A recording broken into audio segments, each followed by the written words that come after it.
Welcome back to another edition of the Wolverine.com TV podcast. My name's Chris Balas. With me, Elliot Gould and his brother Greg Schiller. So, has anybody told you Jeff is MHoops1 on the message I, board?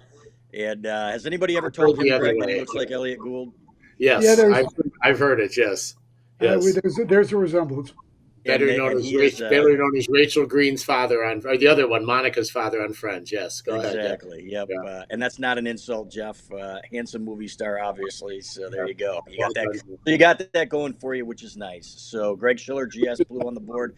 Jeff Schiller, MHoops1, two of the better basketball minds on our board. And guys, what an interesting game last night, man. It was there were times, and it's kind of like basically the way this season has gone. I'll start with you, Jeff, where you're never really sure what you're going to get. It's predictably unpredictable, and at the end of the game, either way, you need a cigarette or a drink because you're going to be happy. You're going to be happy and relieved. You aren't really sure what to feel. At the end of the day, though, any road win, especially at Iowa, where they've been few and far between, is a great win. No, it was a great win. One thing I will say is you're absolutely right, Chris. It is an incredibly inconsistent team. But the one thing that's been very good in the last month or so is that we have learned to take punches and make those games end of the game games. When we played early in the season against North Carolina or against UCF or against Arizona or even against Minnesota, we'd get hit and those games wouldn't be 2, 3, 4 point games at the end. They'd be 12, 15 point games at the end going the other way. Because once we started to unravel, we never got it back. Yep, and we being Michigan, of course. We being Michigan, sorry. Exactly. Jeff's Well, and- fandom is getting in the way of Little again. fandom. And of course, the one thing that's changed, Chris, over that last month for Michigan, is the defensive sets. Once everything gets away from Michigan, it happened a little bit last night on fast break baskets in the last 2.5 minutes. But it started in that game at Illinois without Hunter. It started around then, where even against Penn State, which has turned out to be a pretty good road win, they bought their defensive sets every night. And kudos to the coaching staff. I had not seen a 2-3 matchup played like this, which goes from 2-3 matchup to man to 2-3 matchup in the same set. And they are fooling other teams into taking tough shots. And Iowa, whatever Iowa's issues are on defense, they are a very good offensive team. They struggled on everything away from the rim last night, and that's kudos to Michigan's defense. They've bought it every time, and even against Ohio State in that loss, they bought their defensive sets, and that's going to keep them around with those two bigs playing. And they struggled at the rim last night, Jeff. They missed about 2 or 3 dunks, and they were contested at times. One of them wasn't, but and you need some of those at times. We've seen games this year where Hunter Dickinson has missed shots that he would normally make in his sleep, probably 6 or 7 at the rim, and it happens, right? So we saw it last night, but I do love the way they're playing defensively, Jeff, and they've gone from, I think, 108 or something in defensive efficiency to 72 after last night, and the job they did last night, I thought, was one of their better ones. They still gave up some points, but I liken it to Michigan's football's defense against Ohio State. They gave up 396 yards, 27 points, but well below their average. And red zone deep, yeah.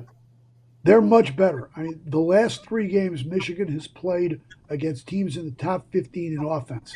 And every one of those games, they played pretty well.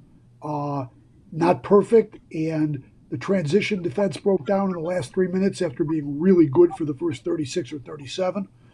But overall, yeah, there were some breaks. On the other hand, the other side of things was Michigan's up 10 with 3 minutes to go, and Michigan misses 2 bunny putbacks at the rim.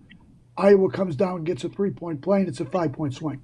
Yeah, and one of them was contested, Greg, where I thought that Musa went back up, with 2 guys on him, maybe get that thing back out. But that's something that comes with experience. And the only thing I was going to say is let's give the credit where credit is due. The thing that was killing Michigan earlier in the year was wing offense. Michigan has nobody between 6 foot and 6'8". I'm still a huge Caleb Houston believer, but not on the defensive end at this point. There's no Franz Wagner's, there's no Livers, there's none of those guys from last year who could shut down an opponent's wing. So you got Diabate playing the wings against Liddell. You have him playing last night against Murray. That's going to be tough. So the guards have played so much better defensively. Eli Brooks had the last 4 or 5 games has been fantastic on the defensive end. Devontae Jones, who has taken a lot of shots on our board for his quickness issues, has played really well defensively, took a huge charge last night at the end of the game, and has played really well. And I didn't think I'd tell you this a week ago. Kobe Buffkin played defensively really well last night after being on a highlight film a week and a half ago for losing guys on the way to the basket. So give them credit. The coaching staff has got some guys who have improved their games on that end of the court. Jeff, in your opinion, what's been the biggest difference defensively in watching this team? Obviously, the 2-3 matchup zone. I don't know whose idea that was, but it's been fantastic. And guys seem to be buying in, and they seem to know their roles a little bit better. I think that's right. I think some of it's a little bit of experience. Musa is a guy who came out of high school as a 5 and is playing 4 and is guarding 3s. And that's a very tough assignment, particularly in the Big Ten, when you've got 3 wings who are going to be top 10 picks in the draft, Murray and Davis and Ivy. And that gets very difficult to guard. And he's getting some experience in terms of understanding what to do and how to hold his ground and how to make people pivot out and do things like that. You remember in the game against Minnesota, he got torched by Minnesota's small wing guys. And that's just a natural progression. As Greg said, Devontae Jones is much better defensively than he was earlier in the season. I think maybe that's a function because he's the same athlete, but I think it's a function of knowing the system better and knowing where to be. If you know where to be, you play. John Beilein used to call it playing on tape delay. And when you're not playing on tape delay and you're playing reacting rather than thinking first, you're going to be quicker. And they managed to get, when they are playing man, Eli in good matchups, not against people who were 6'5" and could just shoot over him, but against ball handlers, and he's played great. Yeah, and Devontae. Can I just add real quickly? Sure. Last night's defensive effort was without our Michigan's best wing defender, Terrence Williams, who would have had a lot of minutes on Murray last night had he been there. So, yeah, I'm sorry. Go ahead. Yeah, and I got to tell you, Devontae Jones, for all the heat that he's taken on the board, like you said, okay, 2 double-doubles in the last 3 games, really getting after it on the glass. And I love that, number one. When you've got big guys that are boxing out and then leave the guards to go get the rebounds, that's something that they used to do under Beilein as well. Go clean it up. He's been outstanding in that role. He even had a putback on the offensive end last night. Yeah. Number 2, with the ball, he's been so much more decisive, and I think he's kind of figured out his role, guys, and when to attack, and when the shot is there, the set shot, like you guys said. But he just looks so much more in control and more confident and more comfortable. I think that we were spoiled last year with Mike Smith coming in there, and he had like an instant connection with Hunter Dickinson. Mm-hmm. Most of the time, guys, whether it's a first-year guy, a freshman, or a veteran, it takes some time to gel. And I think we've kind of finally seen it, and we're finally seeing what we expected out of Devontae Jones at this point of the year.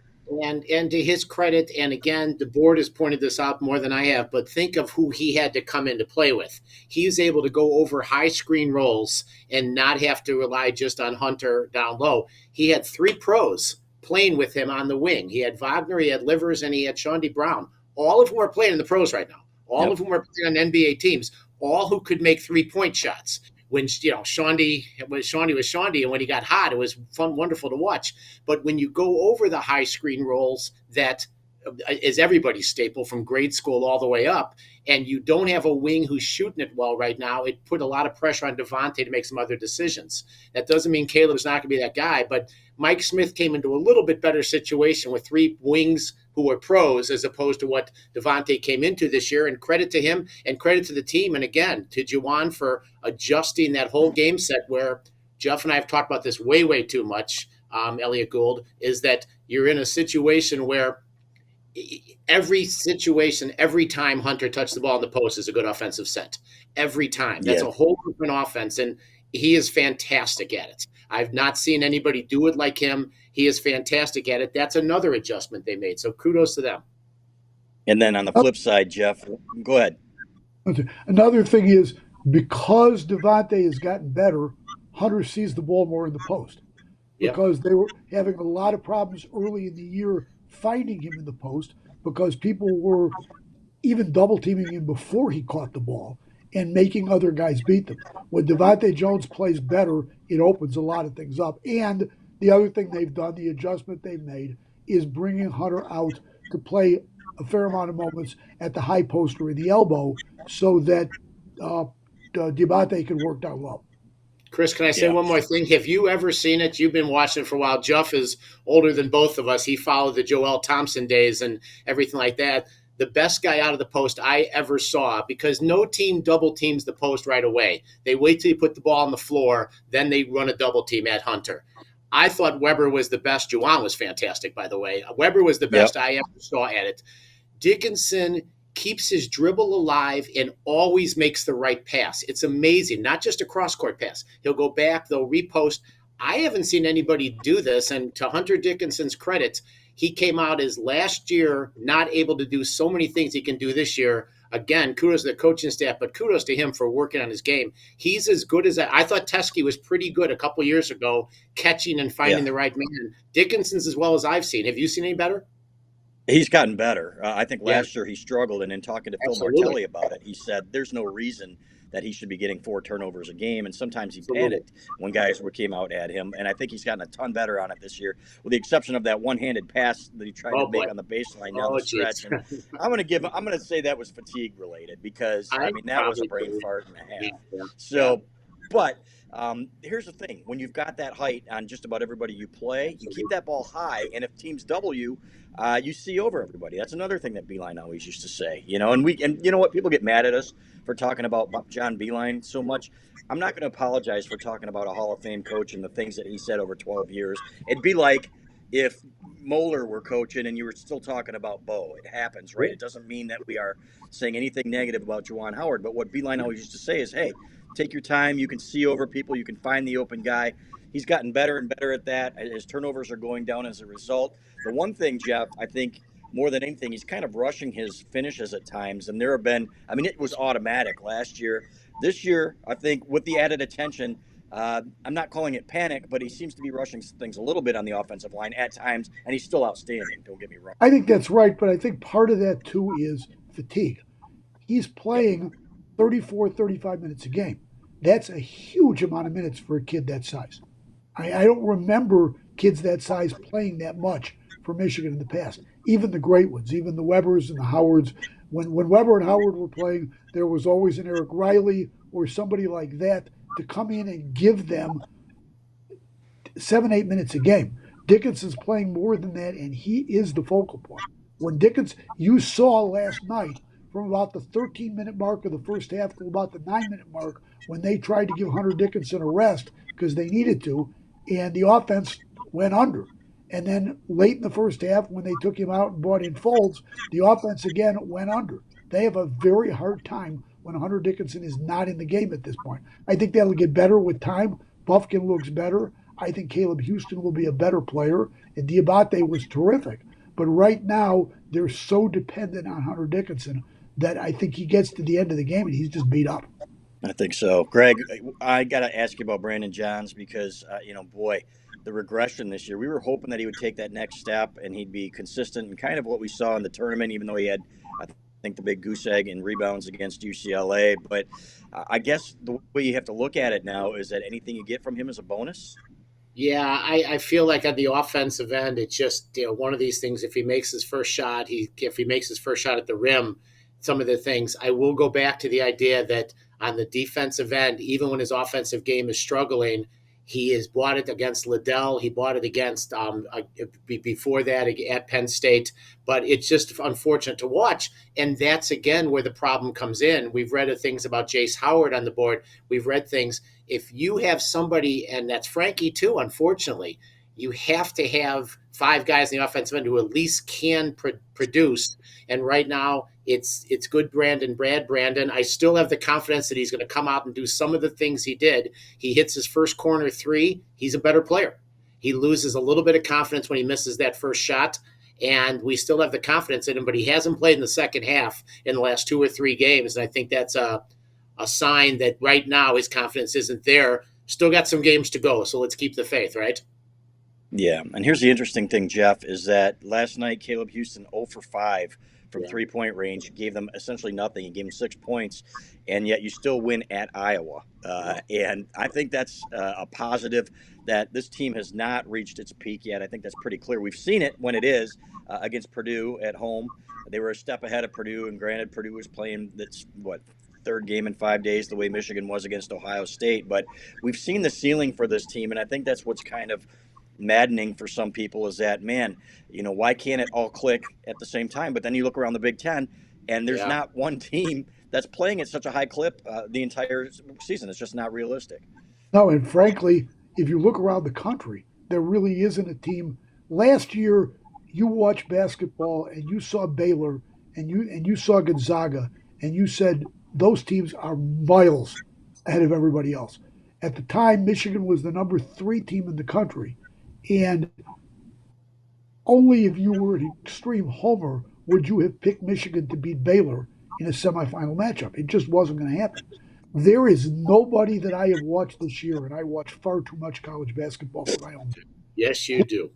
Yes, I do. Who scares me? They really don't. I've seen Auburn. I've seen Kentucky.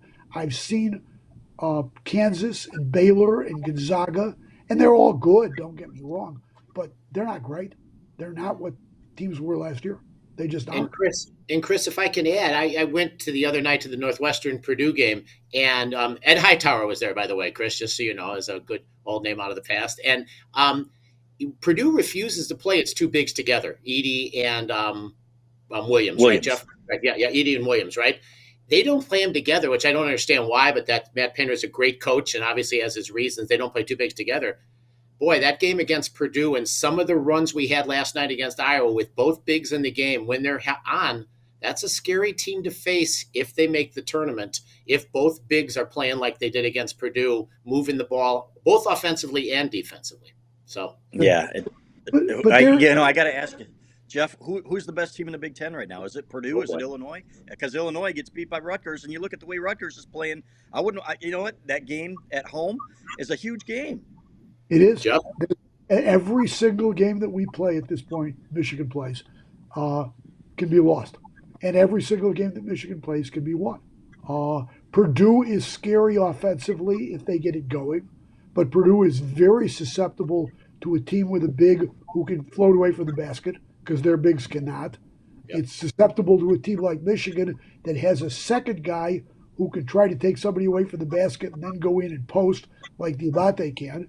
And if they're not shooting well, there's no point guard other than Ivy, who doesn't have great floor vision to drive and create for other people. Illinois has guys, and Colburn's a moose, but if their guys aren't shooting well, they have the same problems Purdue has. Ohio State doesn't have a great deal of size or a great deal of number of scorers if Liddell isn't on. Wisconsin's been living on the edge all year, as is Michigan State. And then you get to the second group. Rutgers has beat 4 quad one teams in a row. They've also lost at home to Lafayette. And the 4 games before they won, they lost to Northwestern. They lost to Minnesota. They lost to, who was it? Was it Penn State? I think you're right. And they beat Nebraska by 2. So right. They have the ability to get very high and very low very quick. Oh, no, Maryland, not Penn State. But they have the ability to get very high and very low very quickly. At their best, Chris, I think Purdue's probably still the best team in the Big Ten because when Ivy plays like he can play, and Williams and Edey, and boy, they have a couple quick point guards too. And again, Stefanovic has to be hot.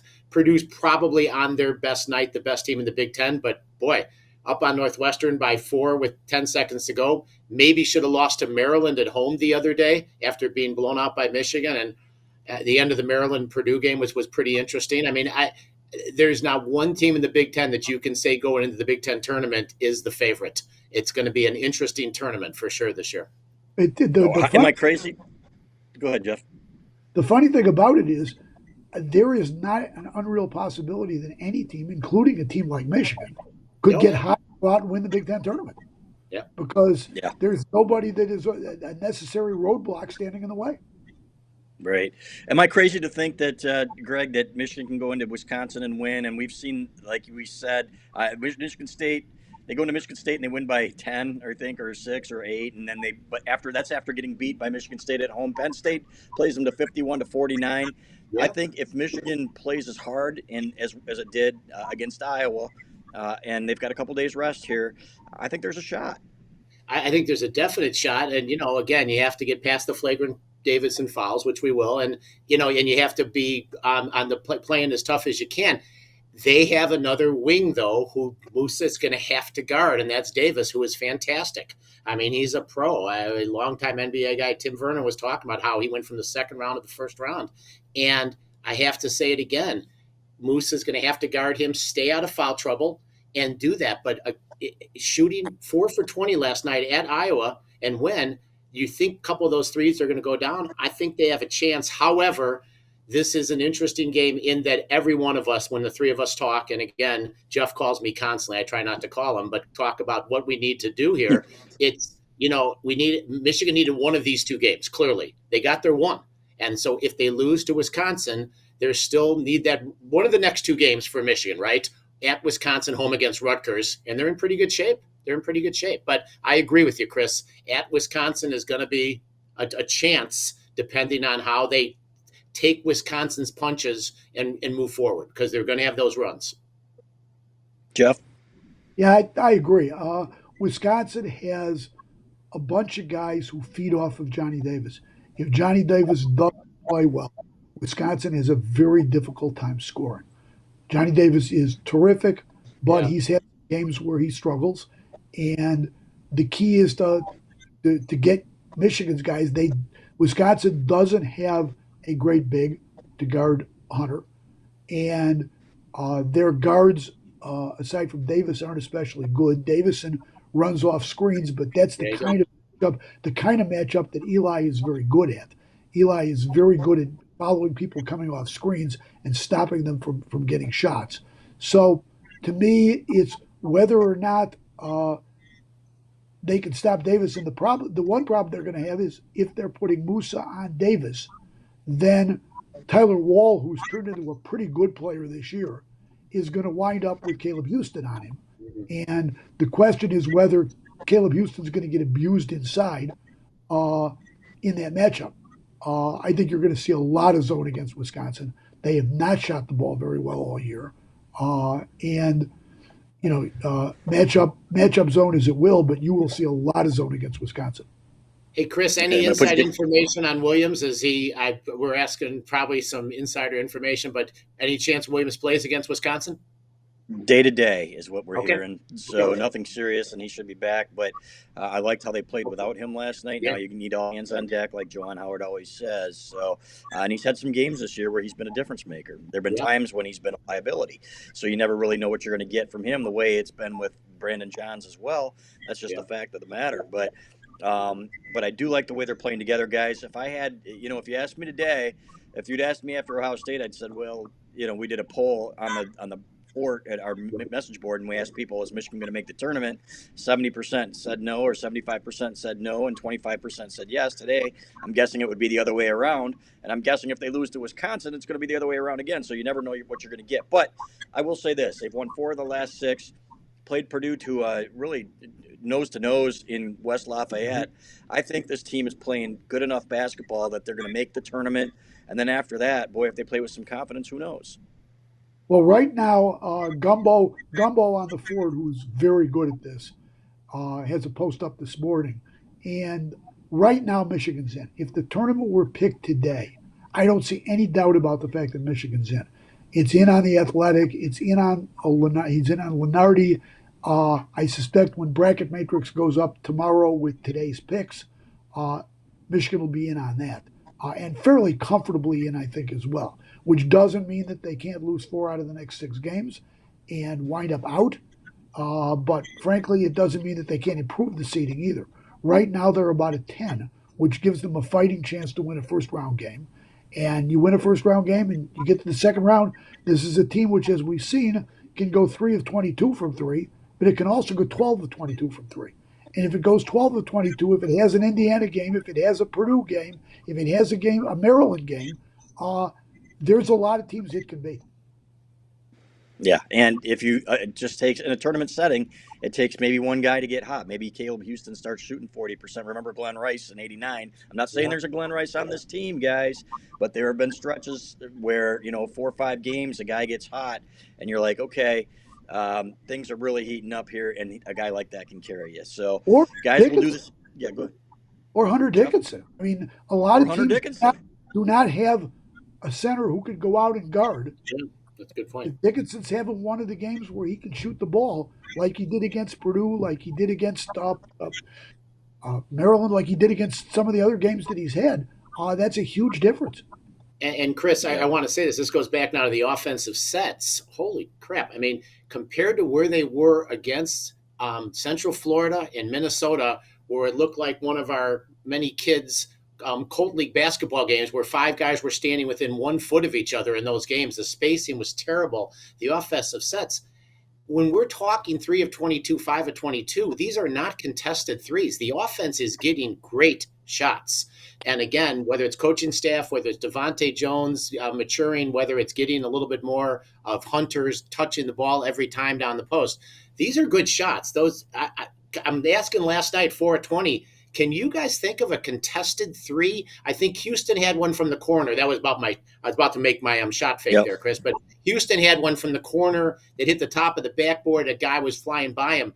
That was the most contested three. There were wide open threes against Ohio State too, against Purdue. These were not like we were shooting lights out for no reason. I think the offensive sets have been great. They really have. Yeah, and I think with Hunter Dickinson, he needs about 10 feet. He needs to be able to lean in and take a little time. I don't want anybody within 5 feet of him when he's pulling that thing, because that's when he's making those shots, and that's when he should be taking them. Kind of like John Teskey, right? It was kind of a similar thing. So, but guys, I appreciate it, and we'll do it again in a couple of weeks, and hopefully previewing the NCAA tournament, the Big Ten tournament. I'm excited again today about Michigan basketball and the possibility of Sunday. Yeah, but it's fun to win, guys. And there's one thing is that this program needs to be in the NCAA tournament on just about an annual basis. We even saw it under John Beilein. Some things are going to happen where that's not going to be the case. But I think this is a tournament team, and I think we will see that. But Schillers, appreciate you guys, and we'll do it again soon. Thanks guys. Chris. Take it easy. Bye-bye.